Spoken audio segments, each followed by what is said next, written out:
Psalm 71. In you, O Lord, I put my trust. Let me never be put to shame. Deliver me in your righteousness and cause me to escape.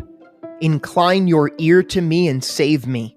Be my strong refuge, to which I may resort continually. You have given the commandment to save me. For you are my rock and my fortress. Deliver me, O my God, out of the hand of the wicked, out of the hand of the unrighteous and cruel man. For you are my hope, O Lord God. You are my trust from my youth. By you I have been upheld from birth. You are he who took me out of my mother's womb. My praise shall be continually of you. I have become as a wonder to many, but you are my strong refuge. Let my mouth be filled with your praise and with your glory all the day. Do not cast me off in the time of old age. Do not forsake me when my strength fails. For my enemies speak against me, and those who lie in wait for my life take counsel together, saying, God has forsaken him. Pursue and take him, for there is none to deliver him. O God, do not be far from me. O my God, make haste to help me. Let them be confounded and consumed, who are adversaries of my life. Let them be covered with reproach and dishonor, who seek my hurt. But I will hope continually, and will praise you yet more and more. My mouth shall tell of your righteousness, and your salvation all the day. For I do not know their limits. I will go in the strength of the Lord God. I will make mention of your righteousness, of yours only. O God, you have taught me from my youth, and to this day I declare your wondrous works.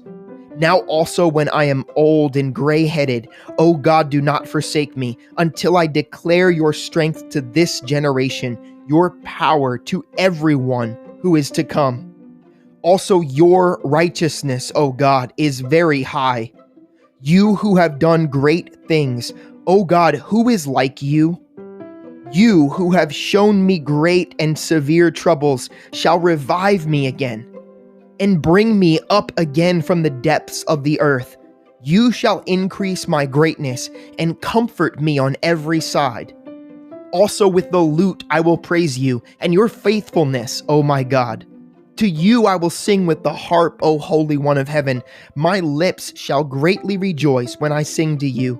And my soul which you have redeemed, my tongue also shall talk of your righteousness all the day long, for they are confounded, for they are brought to shame who seek my hurt.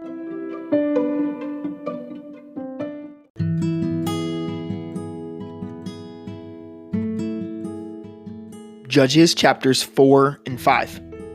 When Ehud was dead, the children of Israel again did evil in the sight of the Lord. So the Lord sold them into the hand of Jabin, king of Canaan, who reigned in Hazor. The commander of his army was Sisera, who dwelt in Harosheth Hagoyim. And the children of Israel cried out to the Lord, for Jabin had 900 chariots of iron. And for 20 years he had harshly oppressed the children of Israel. Now Deborah, a prophetess, the wife of Lapidoth, was judging Israel at that time. And she would sit under the palm tree of Deborah between Ramah and Bethel in the mountains of Ephraim. And the children of Israel came up to her for judgment. Then she sent and called for Barak the son of Abinoam from Kadesh in Naphtali, and said to him, Has not the Lord God of Israel commanded, Go and deploy troops at Mount Tabor? Take with you 10,000 men of the sons of Naphtali and of the sons of Zebulun, and against you I will deploy Sisera, the commander of Jabin's army, with his chariots and his multitude at the river Kishon, and I will deliver him into your hand. And Barak said to her, If you will go with me, then I will go. But if you will not go with me, I will not go. So she said, I will surely go with you. Nevertheless, there will be no glory for you in the journey you are taking, for the Lord will sell Sisera into the hand of a woman. Then Deborah rose and went with Barak to Kadesh. And Barak called Zebulun and Naphtali to Kadesh. He went up with 10,000 men under his command, and Deborah went up with him. Now Heber, the Kenite of the children of Hobab, the father-in-law of Moses, had separated himself from the Kenites and pitched his tent near the terebinth tree at Zaanaim, which is beside Kadesh. And they reported to Sisera that Barak, the son of Abinoam, had gone up to Mount Tabor.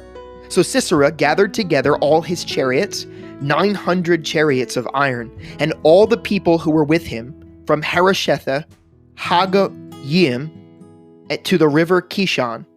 Then Deborah said to Barak, "Up, for this day in which the Lord has delivered Sisera into your hand. Has not the Lord gone out before you?" So Barak went down from Mount Tabor with 10,000 men following him. And the Lord routed Sisera and all of his chariots and all of his army with the edge of the sword before Barak. And Sisera alighted from his chariot and fled away on foot. But Barak pursued the chariots and the army as far as Harosheth Hagoyim. And all the army of Sisera fell by the edge of the sword. Not a man was left.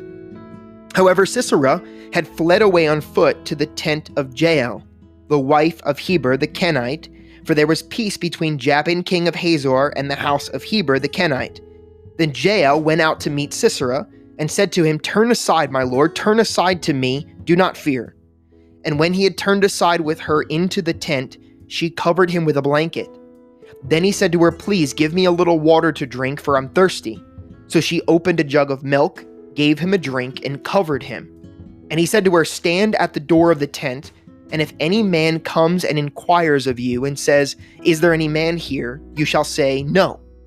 Then Jael, Heber's wife, took a tent peg and took a hammer in her hand, and went softly to him and drove the peg into his temple, and it went down into the ground, for he was fast asleep and weary, so he died. And then as Barak pursued Sisera, Jael came out to meet him and said, "Come, I will show you the man whom you seek." And when he went into her tent, there lay Sisera, dead with the peg in his temple. So on that day God subdued Jabin, king of Canaan, in the presence of the children of Israel. And the hand of the children of Israel grew stronger and stronger against Jabin, king of Canaan, until they had destroyed Jabin, king of Canaan. Then Deborah and Barak, the son of Abinoam, sang on that day, singing, "When leaders lead in Israel, when the people willingly offer themselves, bless the Lord. Hear, O kings, give ear, O princes. I, even I, will sing to the Lord. I will sing praise to the Lord God of Israel. Lord, when you went out from Seir, when you marched from the field of Edom, the earth trembled and the heavens poured. The clouds also poured water. The mountains gushed before the Lord. This Sinai before the Lord God of Israel. In the days of Shamgar, son of Anath, in the days of Jael, the highways were deserted, and the travelers walked along the byways. Village life ceased. It ceased in Israel.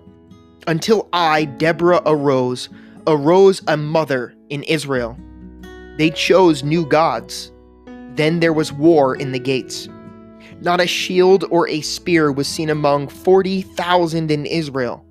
My heart is with the rulers of Israel, who offered themselves willingly with the people. Bless the Lord. Speak, you who ride on white donkeys, who sit in judges' attire, and who walk along the road. Far from the noise of the archers, among the watering places, there shall recount the righteous acts of the Lord, the righteous acts for his villages in Israel. Then the people of the Lord shall go down to the gates. Awake, awake, Deborah. Awake, awake, sing a song. Arise, Barak, and lead your captives away, O son of Abinoam. Then the survivors came down, the people against the nobles. The Lord came down for me against the mighty. From Ephraim were those whose roots were in Amalek. After you, Benjamin, with your peoples. From Machir rulers came down, and from Zebulun those who bear the recruiter's staff. And the princes of Issachar were with Deborah. As Issachar, so was Barak, sent into the valley under his command. Among the divisions of Reuben there were great resolves of heart. Why did you sit among the sheepfolds to hear the pipings for the flocks? The divisions of Reuben have great searchings of heart. Gilead stayed beyond the Jordan, and why did Dan remain on ships? Asher continued at the seashore and stayed by his inlets. Zebulun is a people who jeopardized their lives to the point of death. Naphtali also on the heights of the battlefield. The kings came and fought. Then the kings of Canaan fought in Taanach by the waters of Megiddo. They took no spoils of silver. They fought from the heavens. The stars from their courses fought against Sisera. The torrent of Kishon swept them away. The ancient torrent, the torrent of Kishon, O my soul, march on in strength. Then the horses' hooves pounded, the galloping of his steeds. Curse Meroz, said the angel of the Lord. Curse its inhabitants bitterly, because they do not come to the help of the Lord against the mighty. Most blessed among women is Jael, the wife of Heber the Kenite. Blessed is she among women in tents. He asked for water, she gave milk. She brought out cream in a lordly bowl. She stretched her hand to the tent peg, her right hand to the workman's hammer. She pounded Sisera. She pierced his head. She split and struck through his temple. At her feet he sank, he fell, he lay still. At her feet he sank, he fell. Where he sank, there he fell dead. The mother of Sisera looked through the window and cried out through the lattice. Why is his chariot so long in coming? Why tarries the clatter of his chariots? Her wisest ladies answered her. Yes, she answered herself. Are they not finding and dividing the spoil? To every man a girl or two? For Sisera, plunder of dyed garments, plunder of garments embroidered and dyed, 2 pieces of dyed embroidery for the neck of the looter? Thus let all your enemies perish, O Lord, but let those who love him be like the sun. When it comes out in full strength, so the hand had rest for 40 years.